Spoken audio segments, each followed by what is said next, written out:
안녕하세요. 한절 한끼 2월 4일 목요일 나눔 시작하도록 하겠습니다. 오늘 본문은 마태복음 10장 1절부터 15절까지입니다. 전에 마태복음에는 총 5개의 설교 모음집 내지는 5개의 가르침이 있다고 말씀드린 적이 있습니다. 기억나시나요? 산상수훈이 그 첫 번째고요. 오늘 이제 두 번째 가르침을 만나게 됩니다. 그런데 오늘 이 가르침은 특별합니다. 왜냐하면 예수님의 제자들의 완전체라고 할 수 있죠. 12제자들에게 주시는 첫 번째 가르침이기 때문입니다. 그럼 12제자들에게 주시는 가르침이 어떻게 시작되는지 1절 말씀을 함께 보겠습니다. 예수께서 그의 12제자를 부르사 더러운 귀신을 쫓아내며 모든 병과 모든 약한 것을 고치는 권능을 주시니라. 아멘. 예수님은 이제 12제자를 부르셔서 사명을 위임해 주십니다. 그것들이 무엇인가를 보면 이미 예수님께서 이전부터 행하여 오시던 사역들이었습니다. 제가 그냥 문자적으로 말씀드리니까 별로 실감이 안 되실 수도 있는데요. 제자들이 예수님께서 행하셨던 일들을 할 수 있다는 것, 그것이 얼마나 놀라운 일인지 모릅니다. 하나님께서 행하시는 일들을 인간이 할 수 있다는 것이 얼마나 크고 놀라운 일입니까? 네, 그게 정말 가능할까요? 이어서 7절과 8절 말씀을 보겠는데요. 가면서 전파하여 말하되 천국이 가까이 왔다 하고 병든 자를 고치며 죽은 자를 살리며 나병 환자를 깨끗하게 하며 귀신을 쫓아내되 너희가 거저 받았으니 거저 주라. 아멘. 1절에서 위임하셨던 사명을 다시 언급하시죠. 이 두 말씀을 종합해서 보면 주님께서는 제자들에게 사명을 주시면서 함께 권능도 주시는 것을 볼 수가 있습니다. 즉, 진짜 그 사명을 감당할 수 있는 신적인 능력을 주신다는 겁니다.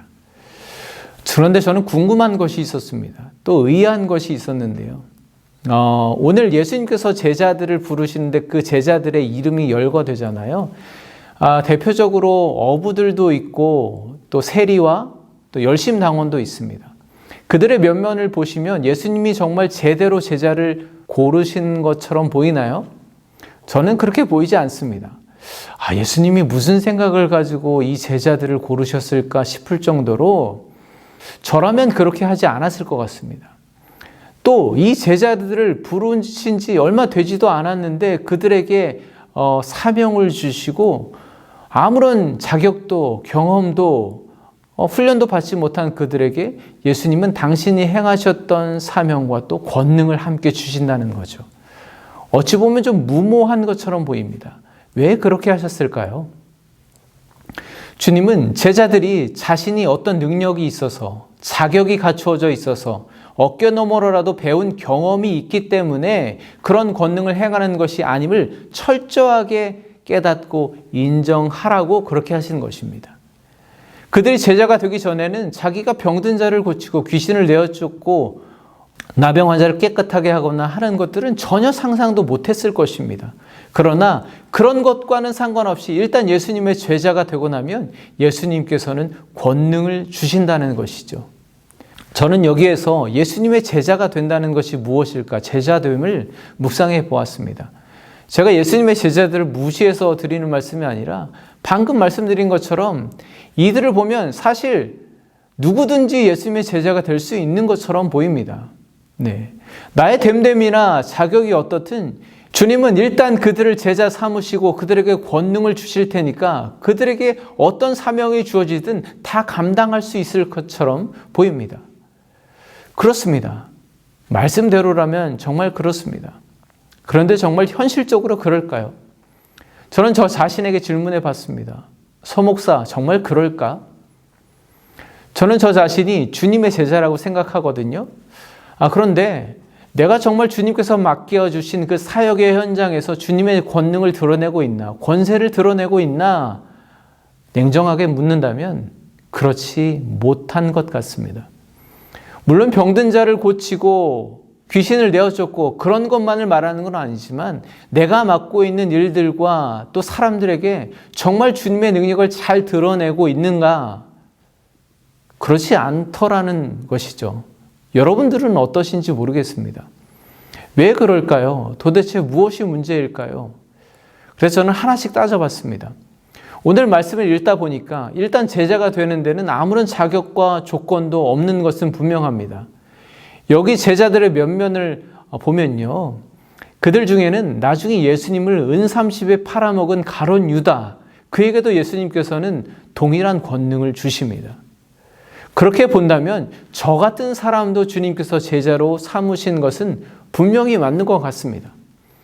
그리고 그 다음에 주님의 권능을 행하는데 능력이나 경험이 중요한 것도 아니라고 하시니까 그것도 문제는 아닌 것 같습니다.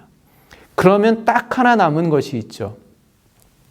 내가 제자로서 주님께서 맡기신 사명을 감당함에 있어서 그 과정에 무언가 문제가 있겠구나라는 것이죠. 그런데 오늘 말씀을 보니까 주님께서 맡겨주신 사명을 감당하고 권능을 행함에 있어서만큼은 분명한 조건이 있음을 알게 되었습니다. 바로 8절 말씀인데요.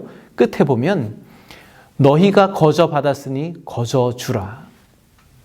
적어도 내가 주님의 제자로 부름을 받았다면, 주님의 제자로서 세상을 살아가고 사역을 감당하는 자라면 내가 가지고 누리고 있는 이 모든 것들이 주님께서 거저 주신 것임을 인정해야 된다는 것입니다. 다 거저 받은 것인데 마치 받지 않은 것처럼, 원래 나에게 있던 것처럼 또 그것을 흘려보내기 아까워서 내가 소유하고 싶어서 욕심을 부리고 그것을 붙들고 있다면 도무지 주님의 권능이 드러날 수가 없다는 것이죠. 제가 여러분 앞에 고백하는데요. 특히 저는 그렇습니다. 저는 이 목사를 직업으로 선택한 것이 아니거든요. 은혜로 시작하게 되었습니다. 그런데 시간이 차츰 지나면서 경험이 되어지면서 자꾸만 직업처럼 여기게 되더라는 것이죠.